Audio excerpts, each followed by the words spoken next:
Fala aí, pessoal, tudo bem? As SAFs chegaram ao Brasil e a maioria dos torcedores ainda não conseguiram perceber o que realmente acontece. Esse ano que passou, 2024, o Botafogo teve uma grande conquista, aliás, duas grandes conquistas, o Campeonato Brasileiro e a Taça Libertadores da América. Mas o que envolve uma SAF? Agora, no início do ano, hoje dia 1º de janeiro, nós temos as notícias de que Luiz Henrique não vai continuar no Botafogo. A Almada também já foi embora. O técnico do Botafogo está deixando o Botafogo para jogar para treinar um time no Catar, se não me engano, eu não tenho certeza. Mas o que importa? O que importa é que os times são formados por empresários. É uma empresa cuidando do time. A paixão pelo futebol é do brasileiro, mas esse empresário ele não tem a paixão pelo futebol. Ele pode ser até um entendedor de futebol, mas antes disso ele é um empresário. E o que ele está buscando são lucros para a empresa dele. O Botafogo está se tornando um time de aluguel. Toda temporada é um time novo. E aí como dar sequência e como garantir que a performance do ano de 2024 vai continuar no ano de 2025? Nenhuma garantia. A minha gatinha aqui em cima. Nenhuma garantia. Isso só faz parecer o que a gente já sabe. Ele vem aqui, ele planeja o lucro dele. Quer ver? Eu vou citar como exemplo. Não preciso correr, temos tempo para falar sobre o assunto.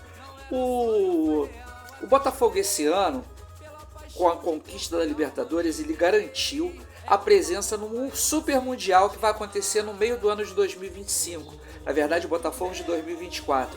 No meio de 2025 ele garantiu essa presença. E a FIFA vai pagar uma fortuna ao Botafogo. Na verdade, a SAF do Botafogo, ao senhor John Textor. Então, o que importa nisso? O que importa é que ele já garantiu um lucro absurdo para o ano de 2025.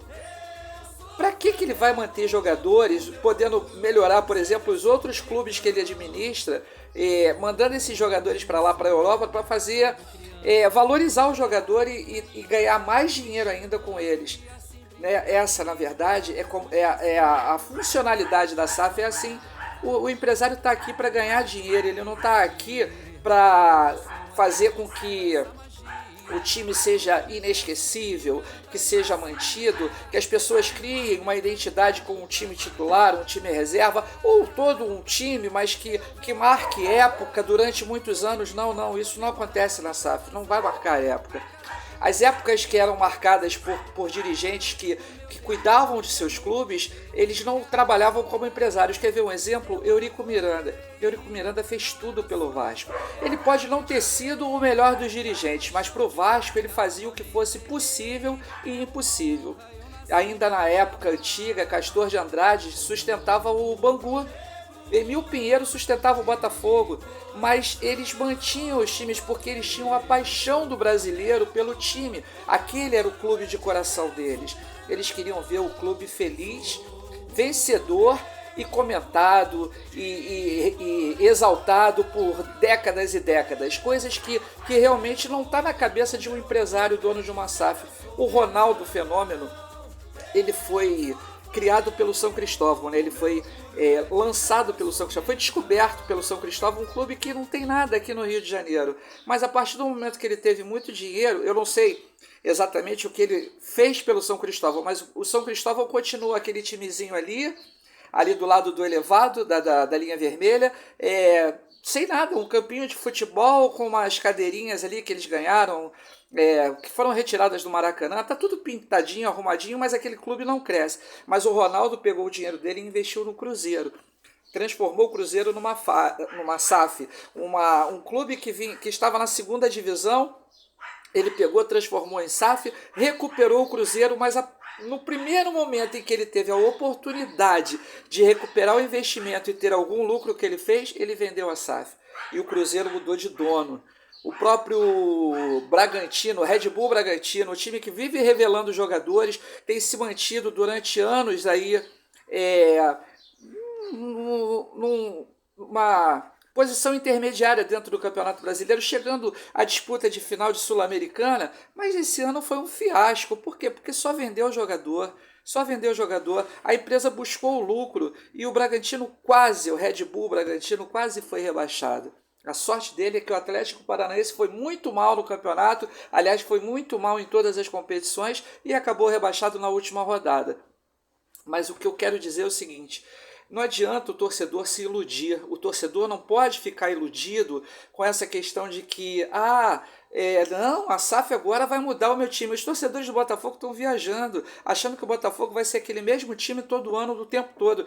Ele pode até formar um outro time, mas o que aconteceu foi que ele comprou ou trouxe, não importa, jogadores praticamente desconhecidos do futebol brasileiro que juntos deram certo. Ele pode fazer o mesmo esse ano de 2025, pode ter a sorte de dar certo, mas pode ter a realidade contra e nada acontecer, o time não encaixar e o Botafogo não ganhar nada. Ou seja, tudo que foi feito em 2024 ficou para trás.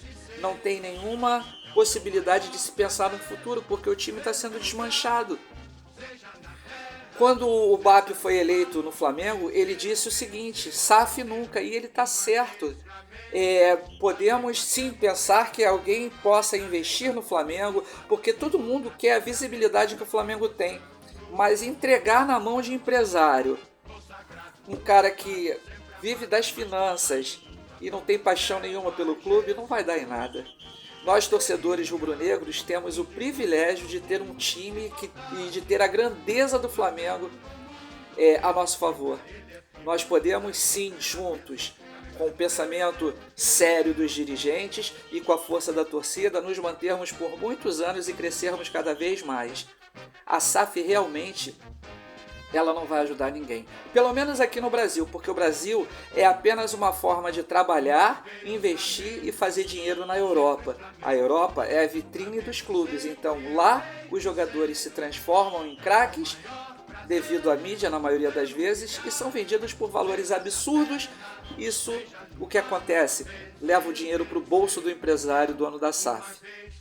Então a gente tem que pensar bem e sempre batalhar. Nosso estádio tem que sair, o nosso time tem que se manter e o torcedor tem que entender que esse José Boto que está chegando agora, ele quer transformar o Flamengo num time realmente num clube profissional.